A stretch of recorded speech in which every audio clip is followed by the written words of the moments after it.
Si tu écoutes ce podcast, c'est que tu envisages peut-être de changer de métier. Et il est fort probable que tu ne saches ni quoi faire, par quoi commencer ou encore vers qui te tourner. Pour t'aider à répondre à cette question, je me suis associée à Caroline Escalier. Elle est coach certifiée, spécialisée dans le domaine de la reconversion professionnelle et elle a fondé les Explorateurs engagés. Ensemble, nous avons créé un bilan de compétences adapté aux enseignants et plus de 40 profs nous ont fait confiance au cours des 3 dernières années. L'objectif d'un bilan de compétences, c'est de t'aider à dessiner la suite de ta carrière en tenant compte de tes capacités, de tes envies, de tes contraintes, de tes valeurs et bien sûr du marché du travail. Ça peut donner lieu à un réalignement dans ton poste, à un pas de côté vers un autre métier ou à une reconversion totale aussi bien dans la fonction publique que dans le salariat ou l'entrepreneuriat. L'intégralité de ce bilan de compétences se déroule à distance et en visioconférence. Il comporte 16 heures d'accompagnement, dont 5 séances collectives et 3 séances individuelles, une plateforme d'exercice, un groupe de discussion et des ressources adaptées. Tout est pensé pour que tu puisses cheminer le plus sereinement possible. Alors si tu ressens le besoin ou l'envie de changer de métier, mais que tu te sens bloqué, que tu ne sais pas dans quelle direction aller ou par quoi commencer, je t'invite à réserver un rendez-vous découverte avec Caroline pour en discuter. C'est gratuit, sans engagement, et ça t'aidera à savoir si oui ou non ce bilan de compétences est fait pour toi. La session d'octobre est complète, mais la suivante débute en novembre et 4 places sont disponibles. Plus d'informations sur avantj'étaisprof.com.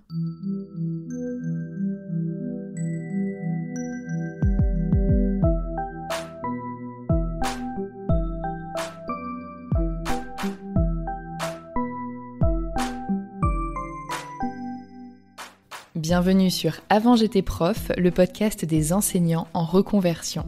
Ici, on parle sans tabou des doutes, des peurs et des déclics qui mènent les profs à se réinventer.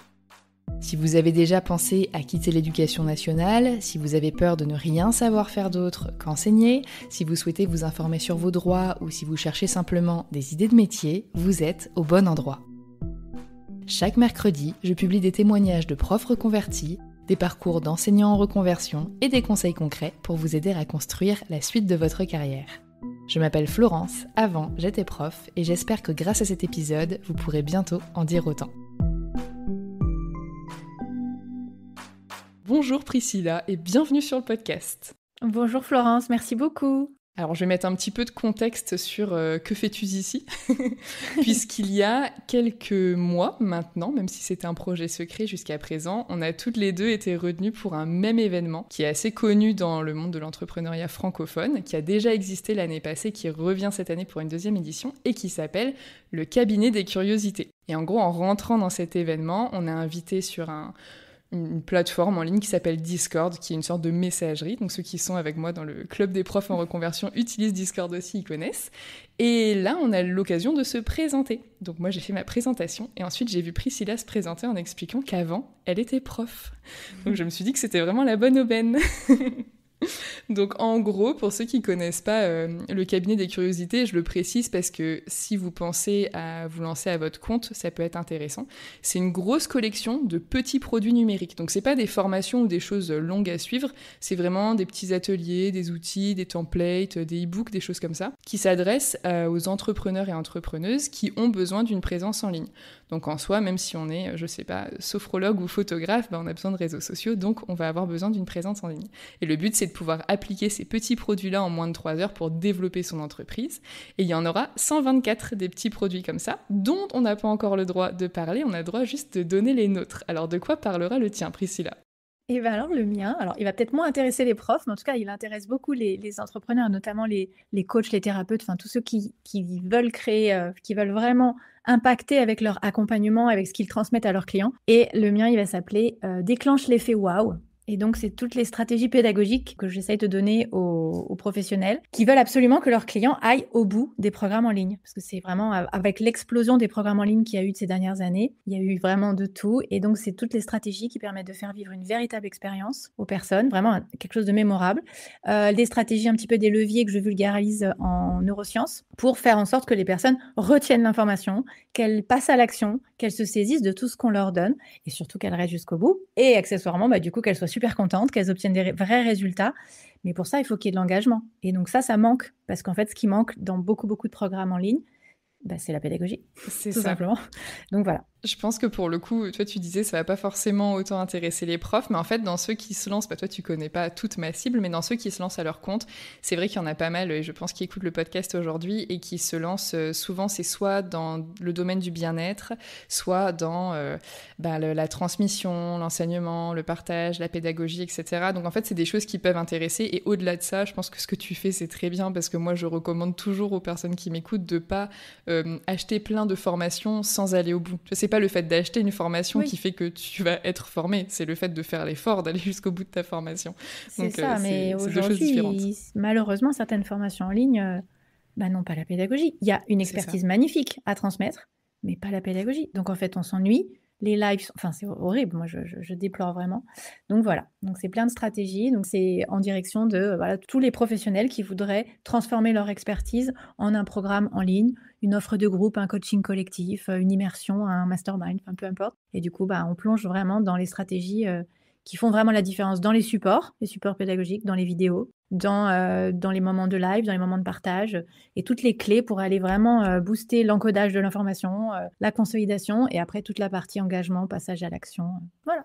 C'est ça, c'est très bien expliqué. Et moi, le mien, pour le coup, n'intéressera pas tous les profs non plus, mais moi, je l'ai créé avec ma collègue Solène, avec qui on a l'organisme Formation Podcast, et c'est 3 templates d'email pour apprendre à décrocher son premier sponsor de podcast, même quand on a une petite audience. Mais je sais qu'il y a quelques podcasteurs, podcasteuses qui m'écoutent, et j'ai fait l'année dernière pour Noël un calendrier de l'Avent que j'ai appelé les profcasters, avec 24 profils de profs ou ex-profs qui avaient des podcasts. Donc je sais que il y a une connexion entre l'enseignement et le podcast qui est assez forte. En même temps, les profs savent très bien s'exprimer, donc c'est sûr que c'est un média qui est assez attractif.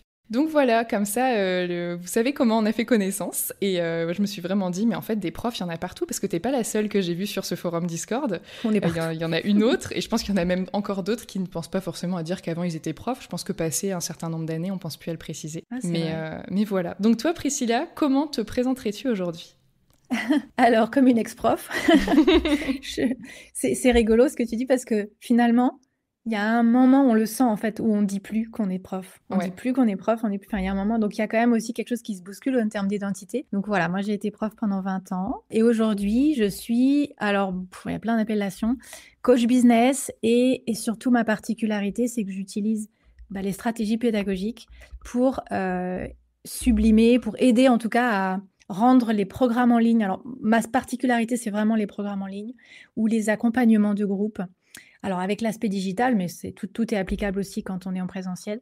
Mais voilà, je bosse aussi sur des formations, mais c'est moins ce qui me fait vibrer. Moi, ce qui me fait vibrer, c'est vraiment les programmes de yoga, les programmes, les académies business. Alors j'ai créé une école de sexothérapie, j'ai bossé sur des formations vraiment. Mais sinon, moi, ce qui me fait kiffer, c'est qu'est-ce que j'ai fait dernièrement? Un programme énergétique, un programme d'équilibre des chakras. Voilà, ça me fait vraiment un coach sportif, un coach vraiment, c'est aller mettre la pédagogie pour que ce que la personne a à transmettre à son groupe atteigne son but. C'est ça. En fait, t'as à la fois la pédagogie, mais t'as aussi... parce que la pédagogie, pour le coup, je l'ai. Moi, j'ai pas le autour, c'est-à-dire le fait de penser, peut-être le côté ingénieur, mais aussi, je pense que t'as des bonnes notions de... probablement de marketing, de vente, de création d'offres. Du coup, c'est venu, c'est venu parce que j'ai été obligée de me former. Marketing digital, la com, et je me suis beaucoup formée. Et donc, au départ, j'accompagnais que sur la partie du milieu, c'est-à-dire structurer le plan, et puis après tout ce qui est quelle plateforme on choisit, tout ça, il y a partie outils. Mais le tout début, création de l'offre, donc le packaging, comment marketer l'offre, le ciblage et tout ça. Et la dernière partie avec la com, je la faisais pas, la com, stratégie de vente. Aujourd'hui, j'accompagne de A à Z. Donc vraiment, on fait tout le parcours. Donc oui, il y a l'ingénierie pédagogique au milieu, pas au milieu du chemin. En vrai, il y en a partout quand on réfléchit. Quand on réfléchit, au moment où on crée l'offre, en fait, il y a les objectifs pédagogiques, ils sont là. Donc, ils ne sont pas appelés comme ça en marketing, mais ils sont là. La cible, et puis voilà. Et après, la stratégie, dans la com, il y a un peu d'ingénierie pédagogique quand même. Donc voilà. Tu me verras peut-être dans tes messages privés faire toc-toc l'année prochaine, parce que... Avec grand plaisir. Je rêve tellement d'avoir un vrai programme bien construit qui s'appellerait « Avant, t'étais prof ». Oh, j'adore.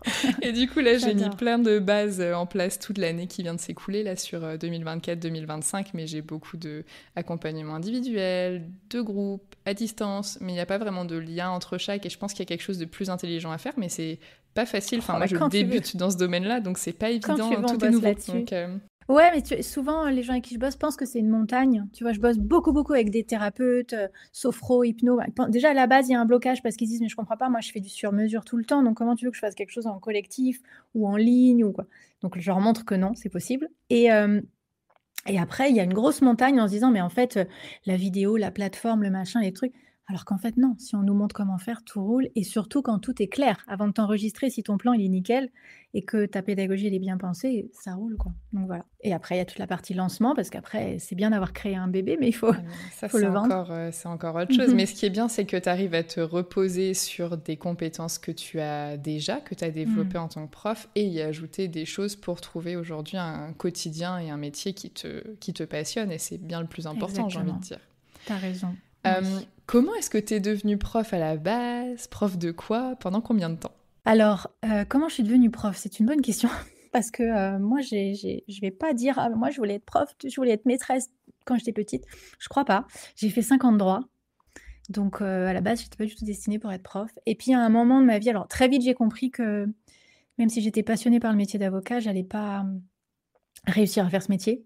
Je pense que je me serais fait broyer. Je pense que voilà et puis j'avais du mal à accepter le fait qu'on puisse défendre avec ferveur tout le monde.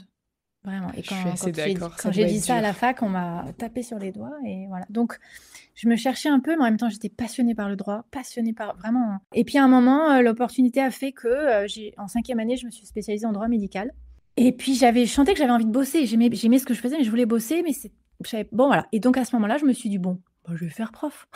Je me suis dit: «Comme ça, j'aurai plein de temps» et donc comme j'étais en droit médical, à ce moment-là, il y avait le concours SMS, sciences médico-sociales et dedans, il y avait une partie en lien avec le système de santé, alors il y a toujours et responsabilité médicale, c'était ça ma spécialité en droit. Donc voilà, mais il y avait quand même tout le reste. Donc je suis allée au concours, je l'ai eu et je me suis retrouvée donc à enseigner cette matière, donc au départ bac SMS, puis qui est devenu après ST2S et en fait j'ai aimé. Ouais. J'ai aimé enseigner, j'ai aimé mes 10 premières années, donc j'ai enseigné 20 ans et mes 10 premières années, j'ai aimé. J'ai lu ça sur ton site que tu avais adoré les 10 premières, mais que Ouais, les 10 dernières, c'était vraiment une autre paire de manches, quoi. Est-ce qu'il y a une c'est chose qui ça. a changé? Il y a eu une bascule ou c'est arrivé petit à petit? Je crois que la bascule, elle s'est faite, après la naissance de ma fille, donc j'ai 3 enfants, ma fille aujourd'hui elle a 8 ans. Je crois que je me suis ah même avant, en fait, la bascule elle s'est faite au moment où il y a commencé à avoir beaucoup de coupes budgétaires. Enfin, il y en a tout le temps, mais il y en a eu pas mal et donc des classes ont commencé à fermer, machin et donc je me suis retrouvée dans mon lycée que j'adorais, dans lequel je m'éclatais, je mettais en place plein de choses et je me suis retrouvée à devoir travailler en bac pro, alors que c'est pas ma filière. Bon, ça, à la limite, ça mais en fait, le concept en lui-même était sinon je devais partir de l'établissement, en fait. Je devais à cause de ça. Donc je crois qu'il y a quelque chose qui s'est bousculé à ce moment-là. Parachuter en bac pro, un autre référentiel, déjà que le mien, il changeait tous les 4 matins et que ça me gavait, mais au possible. Parce qu'il faut toujours refaire tout le temps. Mais tous les 4 matins, ça changeait. C'est pas possible, en fait. Tout le temps, tout le temps. Là, un nouvel esprit, bac pro, c'était pas la même chose, bref. Et là, j'ai commencé à me sentir vraiment maltraitée par le système, vraiment, vraiment. Donc ça, c'était avant la naissance, donc ça devait être il y a 10 ans, voilà. Et ensuite, il y a eu cet arrêt avec la naissance, avec la grossesse. C'était un troisième enfant, donc là, le congé dure un peu plus longtemps, donc c'est cool. Et là, quand il a fallu y retourner, j'ai ressenti quelque chose de différent par rapport à mes 2 autres grossesses. Et voilà. Et là, il y a eu un basculement parce que le lycée a ouvert des classes de BTS. Donc j'étais positionnée sur du BTS économie sociale et familiale et j'avais nourri beaucoup d'attentes sur ce BTS en me disant: «Bah, du coup, moi je me suis toujours éclatée avec mes élèves». Le problème était pas les élèves. Oui, ils bossaient pas beaucoup, mais franchement le problème il venait pas de là. Mais je m'étais dit: «Ça va être cool, le niveau va s'élever, du coup il y a moins tu fais moins la police» et en fait absolument pas. Oups! Pas du tout, pas du tout. D'autant que donc voilà, donc ça a commencé là. Vraiment ça a commencé, quand j'ai repris le boulot après le congé. Parce que du coup, j'arrive dans ce BTS, je me rends compte qu'en fait, j'ai vraiment pas jeté la pierre aux élèves parce qu'en fait, il y avait à ce moment-là, je ne sais pas si ça a changé, des quotas qui faisaient que pour donner de la chance aux élèves de bac pro, il y avait des quotas, voilà, il fallait absolument qu'il y ait un certain nombre d'élèves venant de bac pro, peut-être bien 60 à l'époque. Sauf que ces élèves qui venaient de bac pro, et c'est pas de leur faute, ils n'avaient pas travaillé les compétences nécessaires selon moi, hein. Ils en ont travaillé d'autres, mais ils n'ont pas travaillé celles-là pendant 3 ans. Donc ils arrivaient là, on leur demandait de l'analyse. Moi, l'épreuve que je préparais, c'était 5 heures avec je sais pas combien de pages d'annexes, de l'analyse. En fait, c'était hyper confrontant, hyper dur. Et l'équipe, je l'ai trouvée tellement pas bienveillante. Enfin, les gens attendaient, enfin, les collègues attendaient qu'ils passent de A à Z direct, quoi. OK. Alors qu'on les a jamais amenés à travailler ces compétences. Donc, c'était vraiment dur. Et accessoirement, pour la plupart, au moment de l'inscription à Parcoursup, quelqu'un leur a dit de mettre ça comme plan B. Mais pour la plupart, ils ne savaient même pas ce que ça voulait dire ESF. Donc, faut imaginer le désarroi de ces gamins, en fait, à qui on pointait en permanence tous les jours leur insuffisance, qu'on n'aidait pas à compenser cette insuffisance et qui n'avaient même pas de levier de motivation pour savoir ce qu'ils vont avoir comme métier plus tard. Donc vraiment, ça a donné quelque chose d'horrible. Donc première année, j'étais sur les deux, enfin première année en BTS, du coup, j'ai été sur les BTS 1 et 2, première année, deuxième année, avec des demi-groupes, super, surtout pour les deuxièmes années, pour préparer l'épreuve, c'était cool. L'année suivante, ils ont coupé les demi-groupes en première année. OK. Donc, mais du coup, si moi j'ai des heures en moins, il faut bien que je les fasse ailleurs. Donc, je me retrouve avec des matières supplémentaires. Et l'année d'après, ils ont su créer les demi-groupes en deuxième année. Et là, j'ai dit, mais vous êtes sérieux? Ça veut dire que les gamins, les 27, là, il va falloir que je leur apprenne sans avoir les moments où on est en demi-groupe, où je suis à côté d'eux et que je vois leurs yeux briller parce qu'ils ont enfin compris un truc. Et là, non, il n'y a plus. Et donc, on m'avait enlevé encore 5 heures, du coup, ou je ne sais plus combien d'heures de dédoublement. Donc, je me suis retrouvée.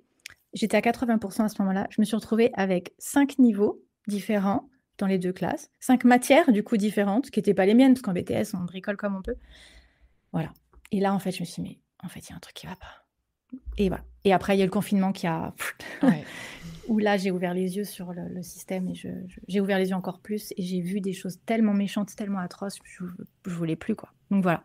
Ouais. Mais ça s'est dégradé de cette manière-là. C'est ton exemple, je trouve, qui reflète assez bien le fait qu'il y a un moment où on commence à avoir ce sentiment de « je pense que ma place n'est plus ici ». Et ça peut prendre plusieurs années avec du recul, c'est facile de dire « oui, ça a commencé à tel moment ». Mais en fait, quand on est dedans, on sait pas, je sais pas, c'est comme dans les manuels d'histoire où on dit que tel truc, ça arrivait de telle date à telle date. Mais quand tu es en train de vivre l'histoire, ça se trouve, là, on vit une période, on sait pas encore de quelle date à quelle date elle sera plus tard, tu vois ce que je veux dire? Ouais. Donc c'est difficile, c'est plus facile de le voir avec le recul, mais très difficile de savoir en temps réel que, je sais pas, combien d'années on peut encore tenir. Parce qu'on s'imagine que ça va aller et qu'on va tenir temps, ou alors parfois on s'imagine qu'on peut pas faire une année de plus, alors qu'en fait peut-être sur un autre établissement, une autre affectation, on aurait pu. Donc c'est très dur de savoir, et je trouve que ton histoire reflète très bien le fait d'avoir eu, ça paraît énorme, 10 ans pendant lesquels on se dit, en fait, voilà, je ferais bien autre chose. Ça se fait pas en claquant des doigts, et surtout au tout début, je pense que tu ne savais pas, enfin, t'avais pas la même sensation au début de ces 10 ans qu'à la fin de ces 10 ans, quoi, fatalement. Exactement. Et puis après, on va en parler, mais de toute façon, il y a toutes les peurs en lien avec le fait de changer de métier et juste déjà s'autoriser à envisager, je crois que rien que ça, déjà, ça fait peur, et ouvrir la réflexion. Qu'est-ce qui, toi, te faisait peur, justement? Alors, ça n'a pas duré longtemps, cette peur, mais ce qui me gênait le plus, c'était vraiment, c'est très bizarre ce que je vais dire, mais je me sentais prof dans mon identité. Puis mine de rien, ça faisait 20 ans, donc j'avais pas bossé, j'avais pas eu d'autre boulot avant. Donc en fait, je me suis dit, mais si je suis pas prof, je suis quoi? Enfin, Mais c'est vrai. C'est dur, en fait, c'est vraiment dur. Donc voilà, il y a ça qui venait me piquer pas mal. J'allais dire la peur de regretter, mais en vrai, c'est pas vrai, je crois pas. Je crois que peut-être que cette peur-là, c'est d'autres personnes qui me l'ont projetée, mais moi, je l'avais pas. Parce qu'il y a un moment, on le sent dans ses tripes et voilà. Alors après, ça s'est pas fait du jour au lendemain, mais c'est vrai que c'est en répondant à ta question que je me suis rendu compte qu'il n'y a pas eu un moment on-off. Ça s'est installé petit à petit. Et il y a eu, et puis le confinement. Le confinement, il m'a... Ouais, ça pour toi, ça a été un déclencheur. Ouais. Oui, parce que à ce moment-là, j'ai vraiment observé. Je connaissais déjà, j'avais déjà bien conscience de la maltraitance et de la toxicité de l'administration. Vraiment, vraiment, vraiment. Et ça, il n'y a que quand tu l'as vécu que tu le sais. On peut en parler, je pense, autant qu'on voudra. Tant qu'on ne l'a pas vécu, on ne peut pas savoir. Et malheureusement, on se prenait aussi beaucoup l'image qu'ont les autres de c'est tranquille d'être prof, t'as des vacances, tu travailles. Enfin, bref. Je crois que c'était pendant le confinement qu'il y avait une personne à la télé, il n'y a pas beaucoup d'indices dans ce que je dis, mais si quelqu'un se souvient, il se souviendra, qui avait dit les profs, ils ne travaillent pas pendant le confinement, ils peuvent aller cueillir des fraises. Ça te dit pas quelque chose, cette histoire? Ah, ça me dit quelque chose, mais oui. Il y avait un problème au niveau des récoltes ou je sais plus quoi, et quelqu'un avait dit les enseignants, ils font rien pendant le confinement, ils ont qu'à aller cueillir des fraises, alors qu'ils étaient tous réquisitionnés... Et tu vois, c'est des choses comme ça, Incroyable. de visions qui sont données à travers les médias, à travers des paroles parfois de personnes du gouvernement qui sont un petit peu censées nous représenter et nous soutenir, mais qui ne le font pas toujours. Et c'est des Mm. choses que, bah, voilà, que les parents entendent, intériorisent, dont ils discutent à table, que les enfants entendent, intériorisent, et Oui, ensuite ils réagissent en conséquence quand ils arrivent dans les oui, c'est établissements, quoi. vrai. Ça me pesait beaucoup. J'arrivais pas à m'en défaire, ça me rendait dingue. Quand tu vois, en début d'année, dans les repas de famille ou quoi: «Alors, c'est quoi ton emploi du temps? C'est quel jour que tu travailles pas?» Et j'ai mis du temps à dire: «Bah, samedi, dimanche comme toi». Oui. Parce qu'en fait, quand tu avais ta journée, tu as tellement de trucs à faire donc «Ah, tu travailles que 5 heures aujourd'hui? Ah, c'est cool». Mais non, en Je fait, pense que les j'ai gens ne vraiment je s'imaginent pas. Mais ce qui est étonnant, c'est qu'il y a plein de métiers pour lesquels on ne s'imagine pas la charge de travail, mais on se permettrait pas d'aller c'est les exactement juger ça, parce que autant. moi, Je je sais pas juge des pourquoi ce métiers, métier-là. Je pense ouais, que ça réveille beaucoup de jalousie de la surface visible de l'iceberg. Où effectivement, les gens certainement. doivent se dire, oh la chance, ils travaillent pas beaucoup, du coup ils nous piquent à cet endroit-là parce qu'ils sont jaloux. Mais en fait, si, je veux dire, dans le fond, ils savent parce que sinon ils postuleraient. Et C'est ça. on manque terriblement de profs, donc venez C'est ce que les je disais, amis, je disais: venez. «Mais j'ai pas eu de privilège, hein, le concours il est Oui, ouvert, donc vas-y». et je pense que c'est même pas pour être méchant avec les personnes dont ils se Mmh. moquent, entre guillemets. Je pense que c'est juste ouais, un problème d'ego et de frustration. Je pense qu'ils aimeraient avoir ce qu'ils projettent qu'on a. Mais du coup, Oui, peut-être. Oui, ce qu'ils projettent qu'on a, parce voilà. qu'honnêtement, moi, je passais la moitié de mes vacances scolaires à bosser. Franchement, je et puis du coup, j'osais même pas. Je pouvais même pas dire: «Bah, désolée, faut que je rentre là, faut que je bosse», parce qu'on me renvoyait: «Mais tu bosses de quoi?» Et ça me rendait dingue, ça me rendait complètement dingue. Ouais, Mais mais bon. je compatis. Est-ce que quand tu as commencé du coup à vraiment te dire, ok, là, faut que je parte, est-ce que tu savais ce que tu voulais faire et une fois que tu étais prête, t'es partie? Ou est-ce que tu t'es d'abord dit, je pars, je prends du recul et ensuite je verrai? Non, je savais pas encore. C'était en train de se dessiner quand même. C'est-à-dire que avant le confinement, j'ai fait moi-même j'ai suivi un programme de coaching et il y a des choses qui commençaient à se bouger un peu dans ma tête par rapport à ça. Mais je conscientisais pas encore vraiment que j'allais plus être prof, quoi. Vraiment, voilà. Par contre, je faisais plein de choses à côté.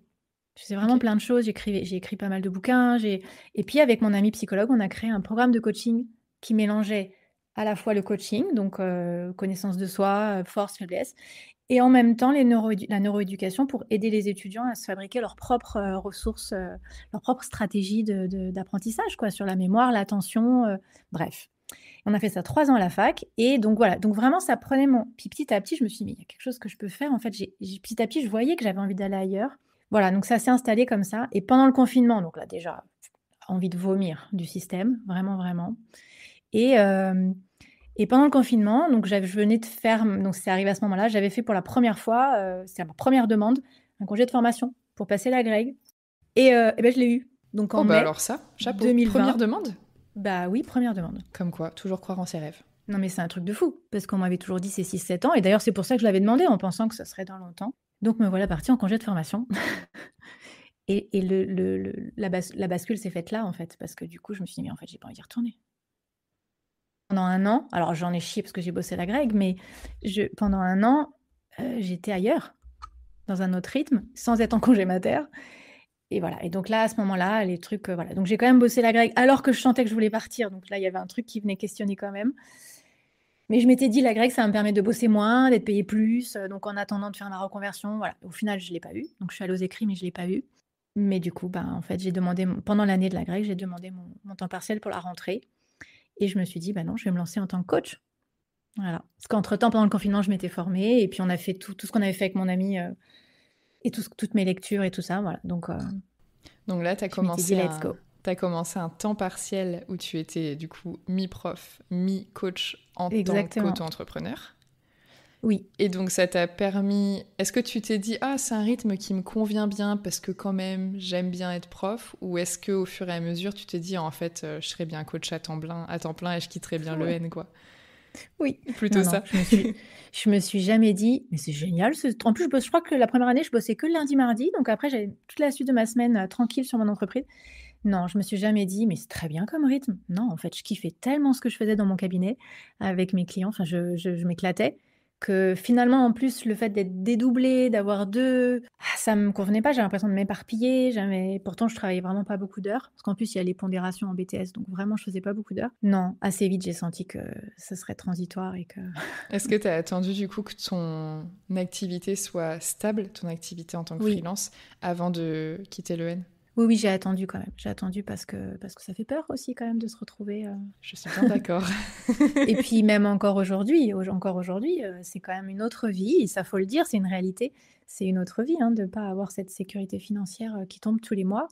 Mais bon, quand on bascule dans l'entrepreneuriat, Bah, ça vient avec. En fait, je c'est le pense jeu. que les 3 statuts, donc que ce soit, enfin, il y en a d'autres après, hein, mais les 3 grands statuts, que ce soit fonctionnaire, salarié, auto-entrepreneur ou entrepreneur de manière générale, L'entrepreneur, ouais. je trouve qu'ils ont tous leurs avantages et leurs inconvénients. Et je pense qu'en Ouais. fonction de notre personnalité, de nos besoins, de nos envies, il y a des gens qui pourraient gagner beaucoup, beaucoup en tant qu'entrepreneur, mais qui ne supportent pas de ne pas avoir la stabilité. Mmh. Et d'autres qui ne supportent pas d'avoir la stabilité. Moi, ça m'angoissait d'être coincée. Et je sais Ouais. que là, quand tous les mois j'écris ma newsletter, et parfois il y a des mois où j'essaye de vivre que du podcast et je gagne 400, 500 euros et c'est rien du tout. Et je vois les gens, ils m'écrivent: oh là là, Florence, par rapport à tout ce que tu fais, c'est catastrophique. Je fais: oui, mais en fait, c'est un choix. J'ai mis de l'argent de côté avant de faire ce choix, et Mmh. comme c'est un choix, ça ne me dérange pas. C'est pas comme si j'étais mal payée en étant salariée et que je voulais plus mais que j'arrivais pas. Là, c'est, je sais, voilà, j'ai pris tant de temps devant moi pour essayer de développer tel truc. Il y a des mois ça marche, des mois ça marche pas. Le jour où ça me saoule, je vais faire autre chose. C'est pas grave, je suis libre. Ça. Mais en fait, c'est vrai qu'on projette ses propres angoisses et on n'a pas tous les mêmes angoisses. On est tous différents. Oui, c'est vrai et du coup, ça veut dire qu'il faut être quand on est soutenu, si on est soutenu par des personnes absolument bienveillantes, mais qui n'ont pas les mêmes peurs et qui ils vont donc les projeter sur nous, donc c'est vrai qu'il faut être vigilant et être capable de détecter quand c'est quelqu'un qui a vraiment la une grosse, grosse peur de l'insécurité financière ou une peur d'échouer ou peu importe, mais faut vraiment rester connecté à ses propres peurs, c'est déjà pas mal. C'est ça. De pas porter celles qu'on nous Et projette. je pense que dans l'autre sens aussi, parce qu'à l'inverse, je sais que moi je partage, j'ai pas de tabou sur l'argent, donc je partage tous les mois depuis 3 ou 4 ans combien je gagne pour documenter ma reconversion également du côté Mmh. financier. Et parfois il y a eu des mois au début notamment où je gagnais mieux que quand j'étais prof. Et du coup les mêmes personnes se disaient: ah bah moi j'aimerais tellement. Mais en fait est-ce qu'ils aimeraient tellement les mois où il y a moins, tu vois? En fait il faut vraiment savoir, est-ce que t'es prêt à tout prendre? Et est-ce que oui, est-ce que non? Tout simplement quoi. Oui, c'est vrai. Oui, c'est une réalité. Voilà, moi, je ne peux que encourager à quitter ce monde quand on a envie de le quitter, de quitter l'éducation nationale.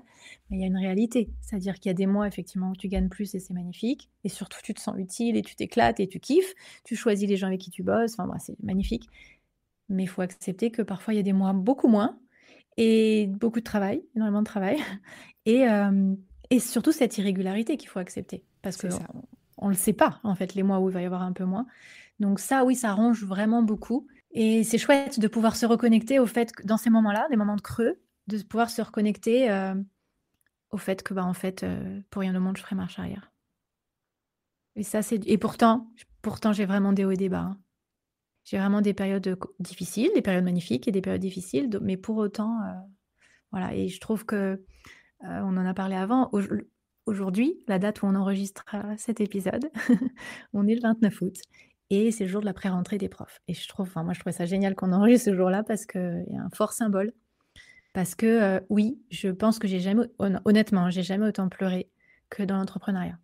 C'est dur, ça bouscule, ça vient me faire travailler sur moi de dingue, mais qu'est-ce que je m'éclate et qu'est-ce que je me sens libre et qu'est-ce que fait il y a plus personne qui m'impose des trucs complètement, mais complètement hallucinants. Voilà. Ah Plus mais personne, enfin, je suis plus obligée de fréquenter des gens qui sont, pas bienveillants avec les enfants. Il y a des profs excellents, heureusement, des profs, des crèmes, vraiment des perles, il y en a. Mais je commence à en avoir ras-le-bol de ceux qui étaient là, je ne sais pas pourquoi, alors qu'ils n'aimaient pas les êtres humains, qu'ils n'aimaient pas les enfants et qui broyaient les enfants, qui leur faisaient du mal et toi tu es là derrière, tu rames et voilà et l'administration, j'en parle pas donc en fait, pour rien. Même dans les moments où, quand on est dans l'entrepreneuriat, il y a des hauts et des bas. Donc oui, il y a eu des moments où je suis allée regarder les offres d'emploi parce que je me suis dit: «Là, en fait, ça va pas tenir» et ça me faisait chier de voir les salaires, de voir ça. Mais en fait, quand je me disais: «Oh, OK, putain, merde, tu peux redevenir prof», non. Je compatis parce que moi, j'ai regardé toute l'année là, parce qu'en essayant de lancer que le côté podcast et accompagnement, Mmh. donc j'ai coupé un peu du côté de la rédaction web. Et bah, du coup, c'est ce qui me rémunérait le mieux par rapport au temps passé. Donc c'était un peu ma source, je vais pas dire stable parce que je restais entrepreneur, mais tu vois ce que je veux dire, de revenus qui était un peu plus Ouais. fixe, on va dire, et un peu plus conséquente.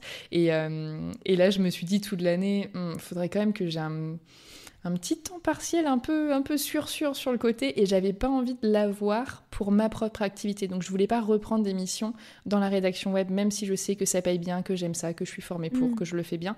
J'avais pas envie de faire un truc où j'ai un investissement émotionnel, on va dire. Et du Ouais. coup, j'ai pris un petit job alimentaire dans une conciergerie où je gère la gestion voyageur, tout simplement. Je fais ça Bon, bah, 2 jours voilà. par semaine. Bon, déjà, je kiffe parce que mon objectif, moi, à terme, c'est d'avoir mon auberge de jeunesse. Donc, je veux dire, ça Mmh. fait pas complètement pas de sens, quoi. Donc, c'est chouette. Ouais. Donc, je choisis pas les horaires, je choisis pas la rémunération, c'est pas toujours facile, etc. Mais en fait, je préfère mille fois ça. Et du coup, que ça me libère une charge mentale, une charge Oui. d'esprit où je peux après derrière être à fond avec le podcast, les accompagnements de profs, etc. Plutôt que, bah ouais, redevenir prof. C'est vrai que cette année, je te le disais hors micro, mais donc ça fait 4 ans que je suis partie. Et c'est la première année où j'ai pas fait de cauchemar de rentrée. Oh, Alors que c'est ça quand fait même 4 ans que je rentre plus. Et je suis trop contente. Quelqu'un m'a parlé de ses cauchemars de rentrée, là, bah Maud de la série estivale que Mmh. j'ai publiée cet été. Et je me suis dit, oh, mais attends, ça fait hyper longtemps que j'ai pas fait un cauchemar de rentrée. Et donc c'est ma Énorme. première rentrée sans cauchemar de rentrée. Ce que je souhaite à tout le monde, parce que franchement, qu'est-ce qu'on dort bien. Mais quand on y pense, c'est pas rien, quoi. C'est Ouais. fou. Enfin, moi, ouais, le nombre de fois où je suis allée à la pré-rentrée, la mort dans l'âme. Alors, il y a eu des fois où c'était génial parce que du coup, il y a les copines, les collègues, les machins, il y avait une super ambiance. Puis il y a un moment, tu te dis, mais en fait, ça compense pas. Et puis passer ta journée, les fesses sur ta chaise à écouter de la merde, à écouter des trucs qui sert à rien. On pourrait faire tellement de trucs en 3 heures. Mais viens, donne-moi, viens, on fait des trucs pour les élèves. Mais Ouais. pas ça, en fait. Bah, C'est c'est vrai fou. que plus les années passent, plus il y a des réunions, des formations, des trucs obligatoires qui sont pas utiles, et j'ai parfois du mal à comprendre pourquoi ça va complètement à l'encontre de ce que les Ah ouais. enseignants demanderaient, des besoins des élèves, de ce qui serait bien aussi pour les familles, pour faire le lien avec elles, etc. Mm. Enfin, ça va pas Ce dans le temps, sens... Ouais. En fait, tu sais, on dit souvent, on critique les enseignants qui sont toujours en train de râler et tout.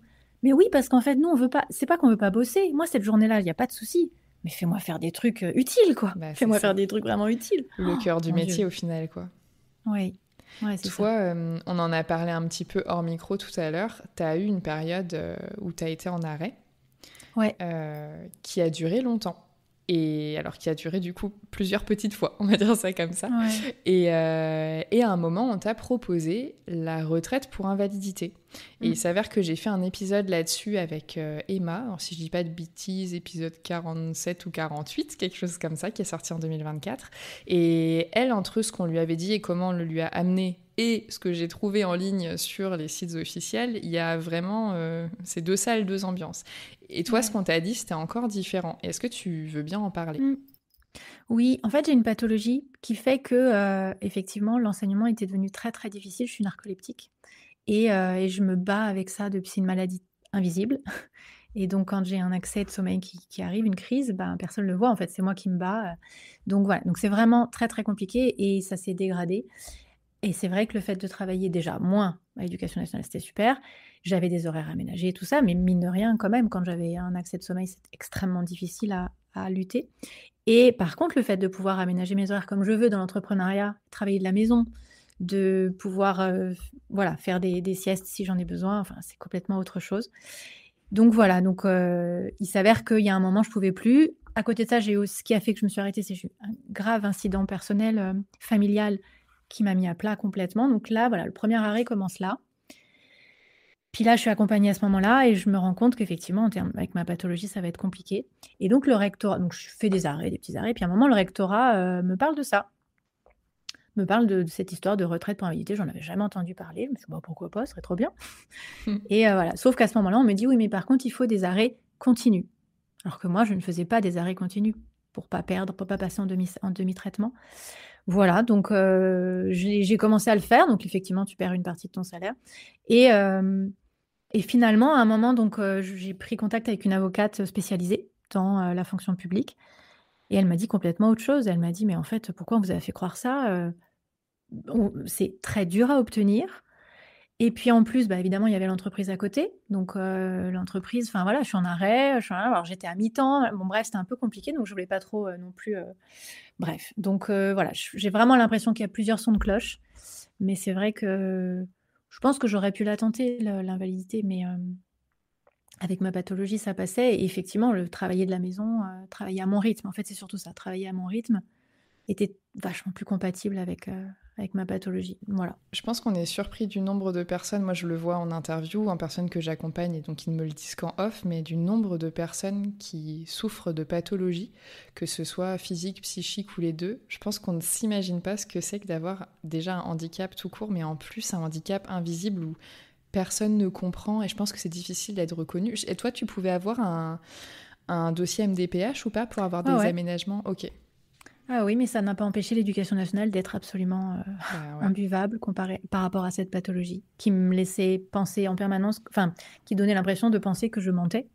J'ai même eu un chef d'établissement qui m'a dit, mais Madame Benchimol, mais tout le monde est fatigué après manger. On a tous un coup de barre après manger. C'est horrible. Franchement, c'est horrible. Oui. Et pourtant, j'avais la reconnaissance de travailleur handicapé. J'avais donc des documents qui imposaient d'avoir des aménagements d'horaire, mais voilà. Et puis, à un moment, j'ai fait de la rébellion parce qu'au départ, j'étais bonne élève. Hein. T'y vas quand même. Jusqu'au jour où j'étais en correction de copie. Alors là, pour le coup, correction de copie, c'est très, très exigeant pour moi. Toute une journée dans une salle, il faut imaginer. Enfin, ouais, c'est vraiment très... En tout cas, cette activité était très exigeante pour moi parce que je suis presque inactive. Et alors là, l'accès de sommeil vient direct. Alors que debout avec les élèves, c'est différent. Et donc, la dernière fois où j'ai fait des corrections de copie, j'ai été obligée de prétexter une infection urinaire pour pouvoir sortir toutes les 20 minutes. Sinon, je ne tenais pas, je m'endormais. C'est terrible, en fait. Et donc là, j'ai dit, stop, ça suffit. Là. Oui, d'en arriver à inventer une maladie alors que t'en as une vraie en fait. Et que personne ne veut croire, quoi. Non. Et pour le coup, on accepte la fausse maladie. Par contre, l'infection urinaire, ça, on l'accepte. Elle est passée crème. Ouais, et je sortais franchement toutes les 20 minutes pour aller marcher debout, mettre de l'eau, machin. Puis je repartais, j'avais une autonomie de 20 minutes, c'était terrible. Et là, je me suis dit, plus jamais. Donc là, pour le coup, j'ai fait ce qu'il fallait pour ne plus faire les corrections de copie, mais je me suis fait mon inspectrice. Enfin, c'était dur. Ouais, franchement, c'était dur. Je veux bien le croire. Mais aujourd'hui, du coup, tu as démissionné. Oui. Félicitations. Merci. Ça se fête, surtout en ce vendredi 29 août. Ah non, vraiment, c'est très beau. Ouais, j'ai démissionné. Et est-ce que tu peux nous expliquer, du coup, tout ce que tu fais, les réflexions que tu as eues pour passer à la base du coaching, à ce que tu fais aujourd'hui, tous les petits détails, on veut tout savoir. Tu en as parlé un petit peu en intro, mais voilà, avec des mots simples pour les gens qui ne connaissent pas forcément le milieu de l'entrepreneuriat. Et puis qui va pouvoir aussi rassurer parce que mon expérience à moi fait qu'au départ, je pensais que c'était un truc... Moi, je pensais que j'allais devenir PDG, en fait, et que donc c'est énormément de boulot, énormément de paperasse, énormément... On ne sait pas en fait ce que c'est être entrepreneur. En vrai, on ne sait pas, à part dans les films, les PDG qui ont des employés. J'avais hyper peur de créer mon entreprise. Au final, j'ai fait ça en 25 minutes sur Internet. Déclarer son chiffre d'affaires, pareil, j'étais là, oh là là, il y aura des papiers, des cases et des trucs. Ben non, en fait, il y a une appli avec une seule case et tu mets dedans. Tout simplement, tu cliques sur OK, c'est fini, ça dure 2 minutes. Enfin, c'est plus simple, en tout cas, ce statut-là d'auto-entrepreneur est plus simple que ce qu'on pense. Après, je connais pas les différents statuts, j'ai testé que celui-là. Après, quand tu passes en société, je pense que de toute façon, après, tu as déjà une maturité entrepreneuriale qui fait que ça y est, et puis après, tu es accompagné par un comptable. Mais en tout cas, si ça peut en rassurer certains, parce que je sais que j'ai beaucoup entendu cette peur-là, et je l'avais aussi, de penser qu'on n'aurait pas les épaules, que c'est trop compliqué, la compta, les machins, les trucs. Pas du tout, en fait. Il n'y a pas de compta, en fait. Il n'y a pas de compta. Enfin, tu tiens quand même des trucs, puis à moins que tu exploses là, pour le premier mois, tu as plein de clients, ça se fait progressivement, donc tu as le temps de prendre des repères, de t'installer des routines, et puis voilà, enfin voilà, c'est pas non plus... Donc non, vraiment, voilà, j'ai commencé donc avec ce mi-temps. Donc j'étais 2 jours à l'école, enfin 2 jours au lycée. À ce moment-là, j'étais encore une journée à la fac, enfin une matinée à la fac. Je bossais encore à la fac. Et puis j'ai commencé en prenant qu'une journée par semaine un cabinet. Je pouvais pas payer un loyer à 1 000 € pour avoir la semaine entière. Donc j'avais une journée, donc je faisais d'autres choses à la maison, je faisais des choses en visio et tout, puis j'avais mon petit cabinet le vendredi. Donc j'ai commencé comme ça. Quand j'ai commencé le coaching, au départ, j'ai fait quelque chose d'un peu timide. Je suis allée dans ce que je savais faire de mieux, c'est-à-dire aider les gens à préparer un examen ou un concours. Plus avec le coaching, la partie coaching émotionnel, confiance en soi, voilà. Très vite, je me suis ennuyée parce qu'en fait, moi, j'ai besoin de variété, j'ai besoin que ça bouge. Très vite, surtout, j'ai été sollicitée beaucoup plus par des adultes que des étudiants. des adultes en reconversion, des adultes qui passaient le concours de la police, concours de la magistrature, des choses comme ça, concours de CPE. Et donc, alors les couches en dessous, elles bougeaient pas mal. Et donc, petit à petit, je suis allée vers l'univers de la reconversion. Donc, ensuite, je me suis formée pour être praticienne en bilan de compétences. Et donc, pendant 2 ans, j'ai fait comme ça. Donc après, j'ai pris une deuxième journée dans un autre cabinet pour avoir 2 journées, mais tu vois, progressivement, quoi. Mais j'étais tellement bien sur la deuxième partie de semaine. Voilà. Et puis, donc, je faisais du développement personnel, je faisais tout ce qui était confiance en soi, machin, puis de la reconversion. Enfin, je faisais 1000 trucs. Et en parallèle, très vite, j'étais sollicitée par des thérapeutes, des coachs, parce que je voyais, en fait, quand ils me parlaient de leurs projets, de leur accompagnement, j'avais déjà plein d'idées. Donc, petit à petit, j'ai commencé à être sollicitée, alors que rien sur mon site internet ne faisait référence à l'ingénierie pédagogique. Donc, petit à petit, j'ai commencé en off à aider un thérapeute de couple à structurer son accompagnement avec les couples en 7 séances. Qu'est-ce qu'on fait? Qu'est-ce qu'ils font comme exercice à la maison? Qu'est-ce qu'ils font? Et en fait, c'est de l'ingénierie pédagogique, ni plus ni moins. J'ai co-créé avec ma collègue une école de sexothérapie, donc pour former des sexothérapeutes. J'ai bossé avec un coach sportif pour ces... Bref. Et à un moment, donc au bout de 2 ans, ouais 2 ans, ouais 2 ans quand même, 1 an et demi, je me suis dit: «En fait, j'adore». J'adorais la variété, j'adorais le fait de créer quelque chose, le fait de, bah, voilà, d'être un jour avec un prof de yoga, un jour avec une hypnothérapeute, sophrologue, cuisinier, enfin, vraiment, je m'éclatais. Et donc là, je me suis dit: «Merde, qu'est-ce que je fais?» Et donc j'ai fait un virage. J'ai fait un virage en 2023, mais c'était compliqué parce que du coup, le virage sur quoi? Comment ça s'appelle ce que je fais? Je sais pas. J'aide les gens à créer des programmes en ligne, à modéliser ce qu'ils font avec leurs clients en individuel pour qu'ils puissent le faire en collectif. C'était pas vraiment l'ingénierie pédagogique pure, parce que je ne suis pas ingénieure pédagogique, même si quand tu es enseignant, tu mobilises l'ingénierie pédagogique, bien entendu. Et en même temps, j'avais pas envie d'être étiquetée ingénieure pédagogique parce que bosser que sur des formations académiques certifiantes, je savais que ça allait vite me saouler. Donc voilà, et puis tu bascules dans un univers de digital. C'est fini, il y a plus le local, machin, tu fais de la pub et tout, c'est fini. Moi, je reçois plus du tout en présentiel. Voilà, et donc petit à petit, j'ai restructuré toutes mes offres, j'ai bossé avec un coach business là pour le coup. Et là, je découvre que en fait, ça se fait pas comme ça de débarquer sur le business, que en fait, il faut un positionnement, que c'est pas juste tu te fais un petit logo, un petit machin, il faut un positionnement, il faut une cible, il faut un truc super clair, sinon tu parles dans le vide, quoi. Et puis la com, Instagram et et les newsletters et tout ça. Donc, et du coup, on se forme. Et c'est un gros avantage, je pense, quand on a été prof, c'est que ben, je pense que c'est plus facile pour nous quand on sait comment apprendre, on sait comment apprendre mieux, on sait comment être efficace. Donc, je crois qu'on se forme plus facilement. Ah, mais Donc, je me tu suis peux être formée. sûre. Ouais. Donc, je Tu me peux suis faire formée à plus. mort sur le marketing digital, enfin, vraiment, voilà. Et je pense que tu parlais tout à l'heure du Camille des curiosités. Honnêtement, pour quelqu'un qui se lance, mais si j'avais eu ça, moi, j'ai fait l'édition également l'année dernière.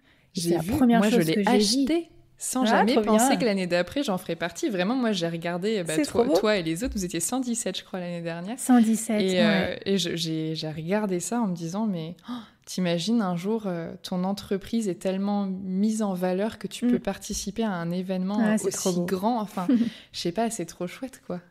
Ouais, ah oui, non, c'est très bien. Et puis on s'éclate, c'est trop bien. Bah du Et coup puis de c'est l'intérieur, des ouais, belles mais valeurs, ouais, c'est ça. et c'est des belles valeurs et c'est des produits vraiment, c'est des pépites, quoi, vraiment.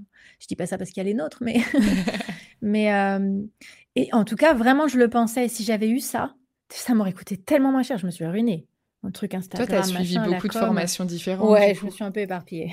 Ouais, mais du coup, t'as dû Ouais, gagner oui. du temps. Parce que moi, je paye quasiment jamais rien. Ouais. Mais parce que je suis têtue, je pense, et j'ai envie d'apprendre toute seule et de me débrouiller toute seule.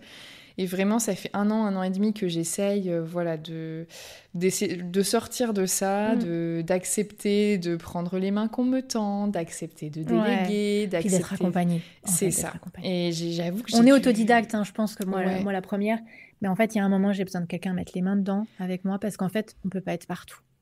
Et il y a eu je un suis moment, la com, d'accord. j'en avais ras-le-bol, j'en pouvais plus, ça me prenait énormément d'énergie. C'est pas mon cœur de métier. Le marketing, l'écriture, enfin bref, tous ces trucs-là, c'est pas mon cœur de métier. Et du coup, en fait, voilà, il y a un moment, j'ai eu, donc je me suis fait accompagner, j'ai bossé avec une coach là-dessus. Enfin, Pour la maîtriser mieux ou pour la déléguer? j'ai essayé de déléguer. Non, c'était pas pour mes, j'ai pas de nouveau délégué. J'ai délégué une fois et demie à une community manager. Et en fait, bah, déjà, l'erreur que j'ai faite, c'est que je l'ai faite très proche d'un lancement. Donc, en fait, moi, j'accompagnais les entrepreneuses en individuel. Et l'année dernière, j'ai créé mon premier programme de groupe, donc formation en ligne, quoi. pour pouvoir faire la même chose, mais en collectif. Et pour le lancement, j'ai pris une community manager parce que je me suis dit: «J'y arriverai jamais» et en fait, il y a un tel temps de calibrage pour qu'elle vraiment elle comprenne exactement ce que tu veux, que toi, tu apprennes à lâcher un peu le perfectionnisme et accepter bref, c'était trop proche par rapport au lancement, donc voilà. Et ensuite, j'ai essayé l'année d'après avec une autre et alors la catastrophe, elle ne m'écoutait pas du tout, elle m'entendait pas et elle faisait que des trucs très tendance. Moi, j'en ai rien à foutre des trends et des machins, des POV, des trucs. Moi, je voulais, elle me forçait à faire des trucs très tendance. C'était pas du tout moi. Bon, voilà. Donc, déléguer, non. Si j'avais eu la trésorerie, j'aurais vraiment bien aimé déléguer la rédaction des emails. Ah ouais. J'adore. Ça me dérange pas du tout de rédiger, Ouais, mais ça te mais prend du pour temps. avoir vraiment l'aspect, non, pour avoir vraiment l'aspect copywriting qui marche en fait, qui marche. Parce que si tu peux écrire, c'est super joli. Moi, j'adore écrire. Mais ce qu'il faut, c'est vendre en fait. C'est vrai. Les emails de vente, en tout cas, je parle pas la newsletter. Donc, du coup, non, par contre, j'étais accompagnée, elle relisait mes emails. Voilà, c'est pas la même chose que déléguer complètement. Et c'est en même temps, j'apprends. Ouais. Donc, c'est pas du tout la même chose. Pareil pour la création de ma deuxième offre de groupe, Respire, que j'ai sortie donc cette année. Cette fois-ci, c'était pas destiné à ceux qui veulent créer une formation, c'est destiné notamment aux thérapeutes, aux coachs qui bossent en individuel et qui veulent sortir du mode individuel Oui. ou ajouter autre chose à leur écosystème en créant un coaching collectif, une immersion, un mastermind, une formation s'ils veulent, un programme, bref. Et donc ce programme-là, par contre, j'étais accompagnée aussi par une coach pour toute la partie pour marketer l'offre, pour même si je connais, il y a un moment, Oui, je quand pense c'est pour que soi, c'est pas pareil. quand on se fait accompagner, au-delà du fait d'apprendre des choses et de pouvoir les mettre en pratique et d'être à peu près sûr de ce qu'on fait et de gagner du temps, je pense qu'il y a aussi le fait que tu as toujours un rendez-vous suivant avec la personne qui t'accompagne et tu as des Exactement. choses à mettre en place pour le rendez-vous suivant. Je pense que c'est un petit peu comme quand je vais chez le kiné. Si j'ai un prochain rendez-vous kiné qui est prévu, je fais bien mes exercices. S'il n'y en a pas un autre, bon, On est d'accord. voilà. Oui, bah non, mais c'est ça.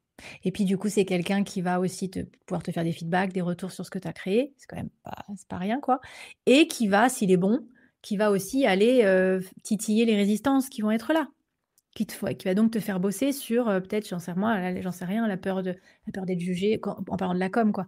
La peur d'être jugé, la peur d'échouer, j'en sais rien. Donc, il vient te faire travailler ça aussi. Il n'y a pas que la stratégie, il y a aussi plein de choses en dessous.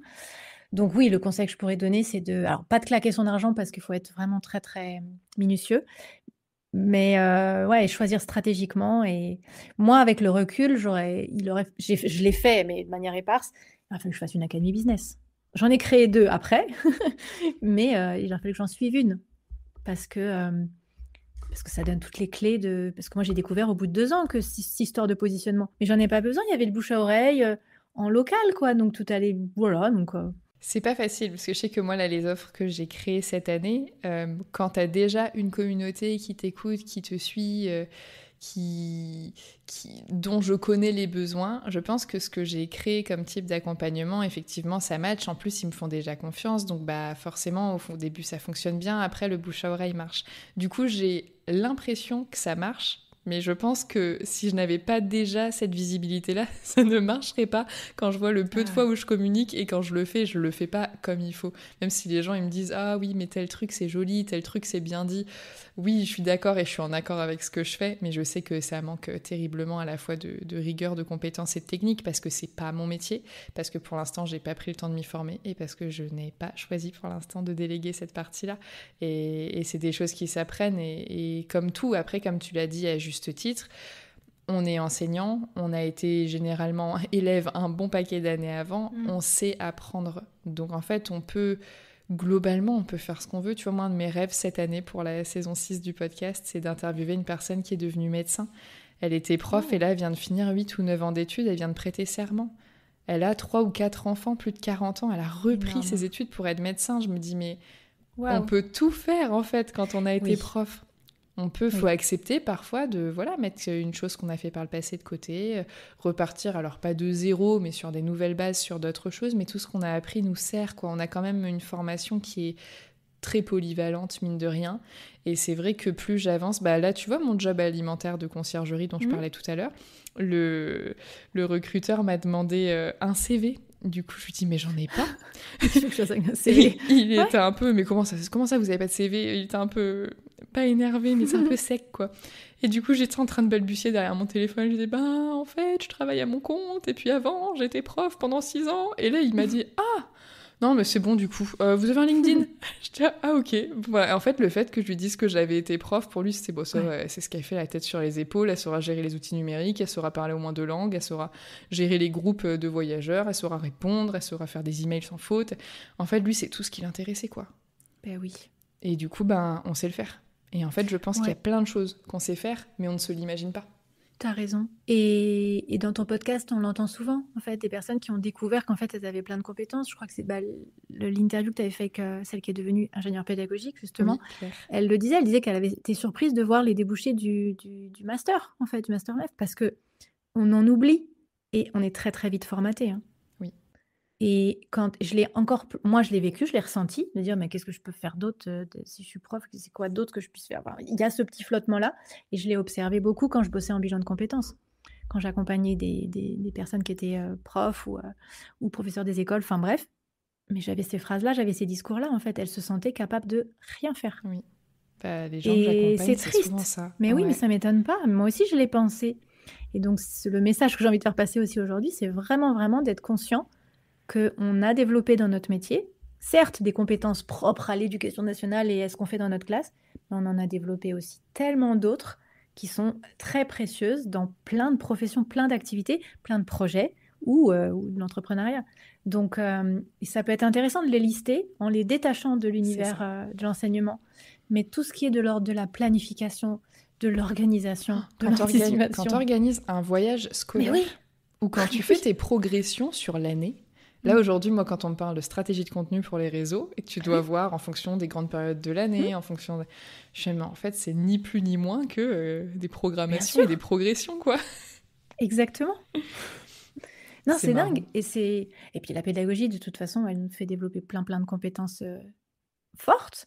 Donc voilà, mais c'est dur quand on est enfermé. Enfin, moi, je pense que j'avais reçu c'était quoi comme langue? C'était prof. Je crois que non, c'était pas langue, c'était prof d'histoire, par exemple, vraiment qui m'avait fait toucher. Parce que mais qu'est-ce que je vais faire d'autre? J'ai pas envie d'être, j'ai pas envie de travailler dans un musée. Mais je peux rien faire d'autre. Qu'est-ce que je vais faire avec l'histoire en prof d'histoire? Il s'était vraiment enfermé. Et je pense que l'éducation nationale contribue à ce truc-là. On nous permet pas de partir, on nous aide pas à partir, ou alors vraiment c'est un parcours du combattant pour obtenir des trucs.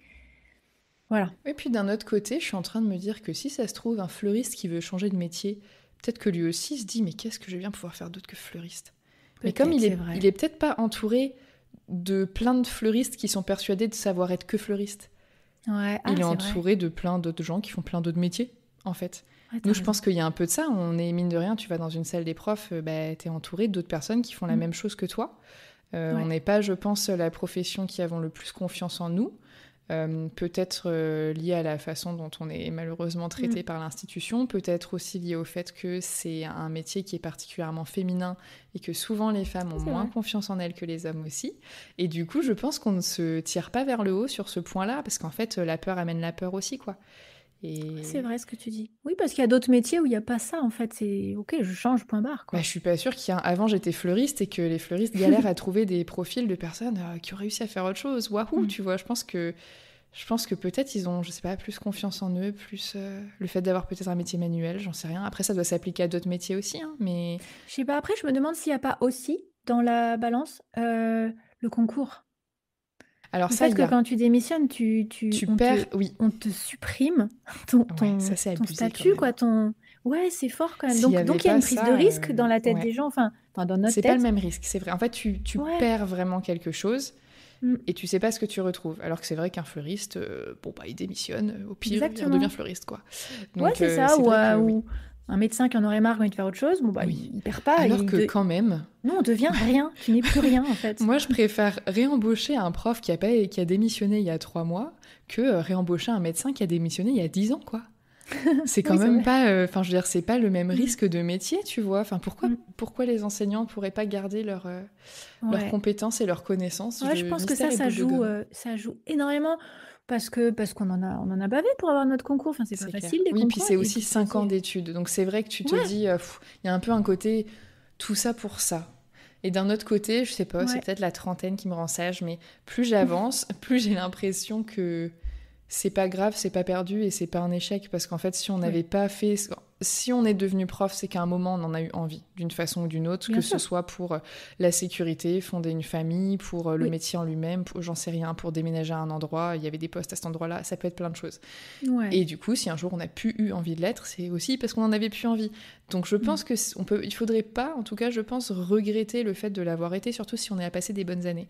Après, c'est vrai que bon, faut mieux éviter d'arriver jusqu'au moment où on n'en peut plus du tout, parce que Ouais. les derniers moments un peu négatifs ont tendance à entacher le reste, qui parfois a été franchement très beau aussi, tu vois. Et je trouve que plus, une fois reconverti, en tout cas, plus les années passent, plus tu regardes en arrière avec déjà de la fierté d'être arrivé là où t'es, parce que tu sais que c'était pas facile, et de la bienveillance sur toi, ton parcours, la façon dont t'as fait les choses. Et je pense que c'est le fait d'avoir du recul, de plus être dans la colère, dans la tristesse, dans la frustration. Je pense qu'on finit par passer à autre chose, et du coup, on se dit, au final, l'important, c'est d'aller bien maintenant, quoi. Oui, oui, tu as raison. Il faut vraiment avoir de la compassion envers soi parce que sinon, on s'autoflagelle Bah oui. non-stop, quoi. Ça, c'est Et une alors, phrase à de la trentenaire limite, sage. ouais, je crois bien. Même un peu plus en ce qui me concerne. Chut, dis pas. Mais oui, non, je dis pas. Mais oui, oui, c'est vrai. Et tu vois, à la limite, je viens de prendre conscience d'un truc. Comme moi, j'avais fait comme parcours 50 droits, j'avais encore moins ce poids de dire comme quelqu'un qui aurait fait sciences d'éducation, ou enfin, qui serait allé vraiment, donc qui a vraiment fait ça avec en tête comme projet d'être prof. C'est encore pire, j'imagine. Ça va être encore pire. Moi, c'était pas mon cas parce que finalement, moi, je suis arrivée, je passais le concours. Mais je veux bien croire que ça doit être. C'est un poids en fait, de dire attends, j'ai fait tout ça pour ça, Ouais, et je pense passer que le concours. ça dépend peut-être des profils. Tu vois, moi, j'ai fait les 5 ans d'études pour être prof. J'ai passé mon concours pour être prof. J'étais très scolaire, donc que ce soit les études, le concours, tout s'est toujours très bien passé. J'ai toujours tout eu du premier coup. Donc, j'ai pas eu déjà cette impression de. Moi, j'ai des collègues, ils l'ont passé 3 fois, 4 fois, 5 fois. Quand derrière, tu te rends compte que ça te plaît pas, en vrai, je peux comprendre que tu aies eu Ah l'impression ouais. d'avoir mis ta vie un peu trop entre parenthèses pour quelque chose qui en valait pas forcément la peine de ton point de vue. Moi, j'ai peut-être pas cette impression-là parce que ça a été facile. Alors, pas facile, genre, j'ai pas non plus claqué des doigts, tu vois, mais j'ai pas galéré des années, des années, des années. J'ai toujours eu un job étudiant à côté, j'ai toujours su tout mener de front et ça s'est quand même bien passé. Donc, j'ai pas eu l'impression d'avoir mis ma vie entre parenthèses pour atteindre cet objectif. Par contre, il est vrai que là, cette année, mon conjoint aussi, maintenant, il est à 100% télétravail et on était tous les deux en train de se dire cette année, mais qu'est-ce qu'on fout là, dans un appartement d'une petite ville au bord de Rennes où il y a rien qui nous retient. Et on se demandait, mais qu'est-ce qu'on est venu faire là, en fait? Et on s'est rappelé que c'était ma mutation. Ah C'était ouais. entre ma mutation et son travail. On s'était mis à mi-chemin. Mais à la base, nous, on n'est pas de ce département. On n'est pas forcément bien ici. Et là, on se dit, mais en fait, ça y est, on est libre, libre, genre physiquement parlant, géographiquement parlant.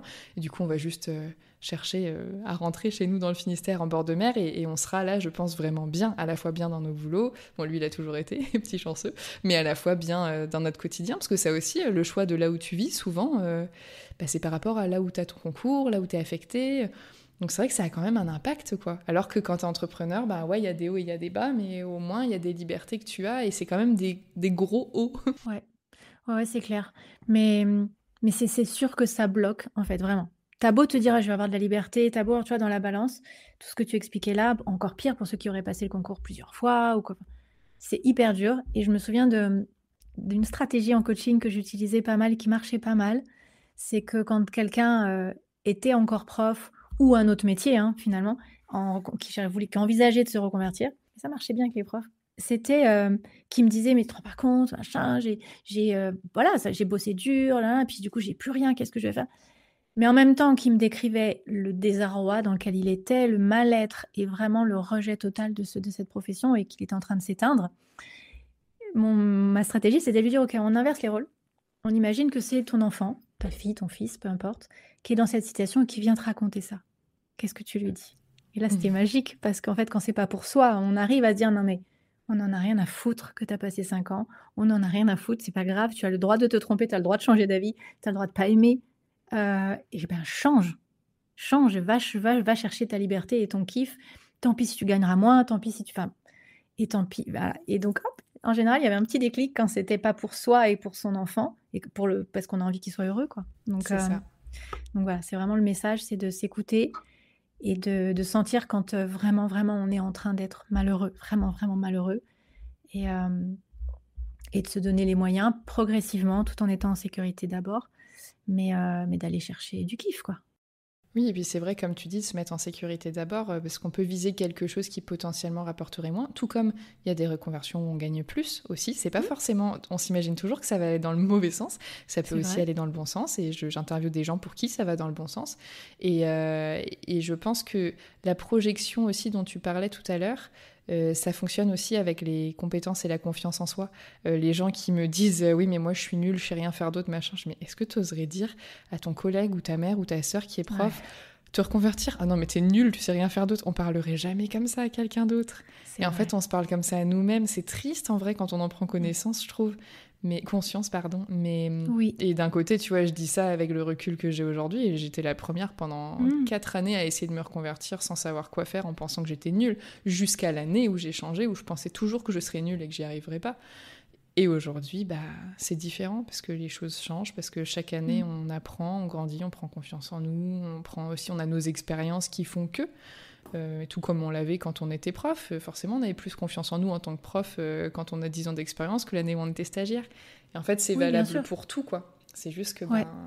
voilà, ça n'a pas forcément besoin d'être un saut dans le vide et dans l'inconnu. Ça peut commencer, comme toi tu l'as fait, avec un cumul pour voir si ça nous plaît. Ça peut être, moi je me suis d'abord mise en dispo.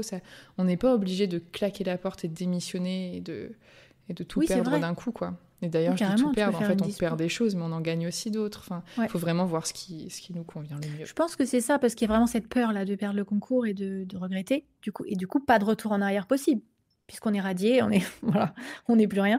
Donc oui, il y a plein d'étapes intermédiaires, mais je crois que c'est vraiment, tu disais pas obligatoire, c'est pas obligatoirement un saut dans le vide. Je suis complètement d'accord, parce que ça peut aussi lâcher, ça te permet de lâcher prise aussi, de se dire ok, c'est moins insécurisant que ce que je crois, et peut-être aussi ne pas, ce que je pourrais conseiller, de pas s'imaginer le rêve immédiatement, Ah oui, accepter qu'il va y avoir une phase transitoire. ouais, quelque chose d'un peu flou, un peu chaotique, un peu mais que c'est pas grave.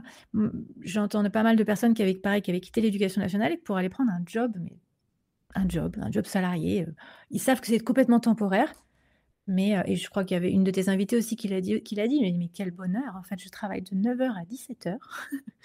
On ne m'emmerde pas, je rentre. Alors, est-ce que ça convient à tout le monde? J'en sais rien, mais en tout cas, peu importe, accepter qu'il peut y avoir des choses transitoires, d'aller y prendre du bon, c'est-à-dire que, on va se réallumer, on va plus être éteint, on va se sentir utile. Et si le job est pas super épanouissant, c'est pas grave, il nous laisse du temps pour, préparer autre chose. Donc voilà, ne pas s'imaginer quelque chose d'idyllique tout de suite, sinon on risque d'être déçu. D'accepter que ce sera par étapes et se respecter parce qu'en fait, l'éducation nationale ne nous respecte pas. Donc C'est ça. Et je pense voilà. qu'on tire parfois beaucoup sur la corde et on ne laisserait pas nos proches se mettre dans les états dans lesquels nous, on Non, finit par être.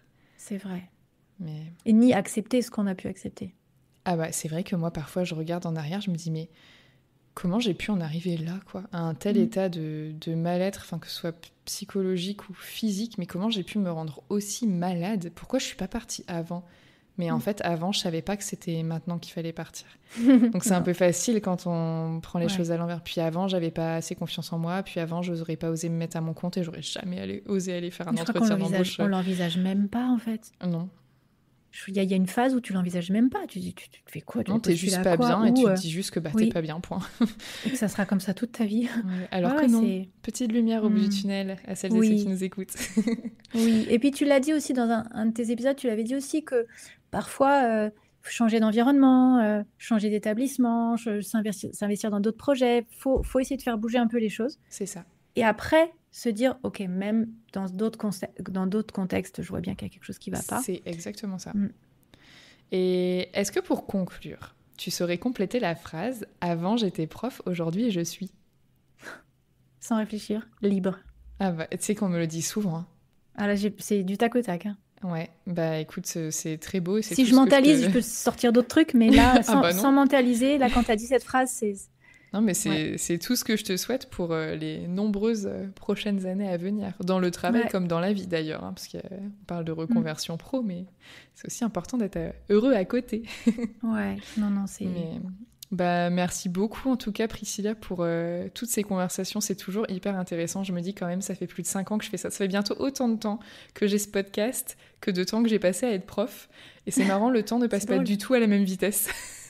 C'est clair. Et là, j'ai pas du tout envie de me reconvertir.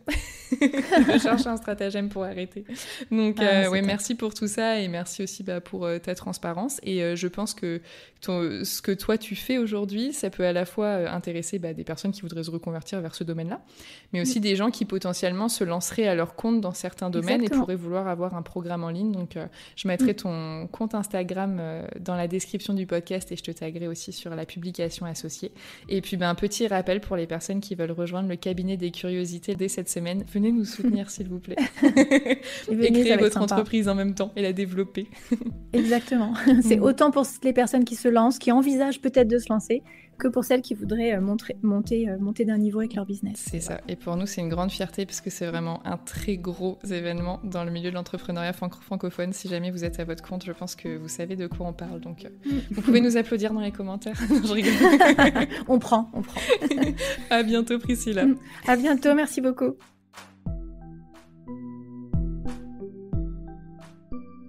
Merci d'avoir écouté cet épisode jusqu'au bout. Pensez à vous abonner au podcast pour ne pas rater les prochains. Pour m'aider à faire connaître l'émission, vous pouvez la noter et la commenter sur votre application d'écoute. Je vous invite également à la partager avec vos proches, vos collègues et sur vos réseaux sociaux. Retrouvez l'actualité du podcast sur Instagram et Facebook @avantjétaiprof. Et si vous avez besoin d'aide dans votre propre reconversion, jetez un œil à mon site internet avantjétaiprof.com. Vous y trouverez la liste de tous les épisodes du podcast, des articles de blog, des idées de formation et mes propositions d'accompagnement. À bientôt!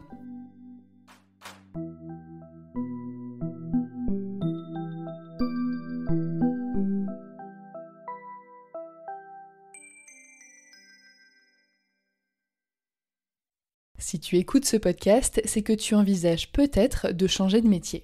Et il est fort probable que tu ne saches ni quoi faire, par quoi commencer ou encore vers qui te tourner. Pour t'aider à répondre à cette question, je me suis associée à Caroline Escalier. Elle est coach certifiée, spécialisée dans le domaine de la reconversion professionnelle et elle a fondé les Explorateurs Engagés. Ensemble, nous avons créé un bilan de compétences adapté aux enseignants et plus de 40 profs nous ont fait confiance au cours des 3 dernières années. L'objectif d'un bilan de compétences, c'est de t'aider à dessiner la suite de ta carrière en tenant compte de tes capacités, de tes envies, de tes contraintes, de tes valeurs et bien sûr du marché du travail. Ça peut donner lieu à un réalignement dans ton poste, à un pas de côté vers un autre métier ou à une reconversion totale, aussi bien dans la fonction publique que dans le salariat ou l'entrepreneuriat. L'intégralité de ce bilan de compétences se déroule à distance et en visioconférence. Il comporte 16 heures d'accompagnement, dont 5 séances collectives et 3 séances individuelles, une plateforme d'exercice, un groupe de discussion et des ressources adaptées. Tout est pensé pour que tu puisses cheminer le plus sereinement possible. Alors si tu ressens le besoin ou l'envie de changer de métier, mais que tu te sens bloqué, que tu ne sais pas dans quelle direction aller ou par quoi commencer, je t'invite à réserver un rendez-vous découverte avec Caroline pour en discuter. C'est gratuit, sans engagement, et ça t'aidera à savoir si oui ou non ce bilan de compétences est fait pour toi. La session d'octobre est complète, mais la suivante débute en novembre et 4 places sont disponibles. Plus d'informations sur avantjétaiprof.com.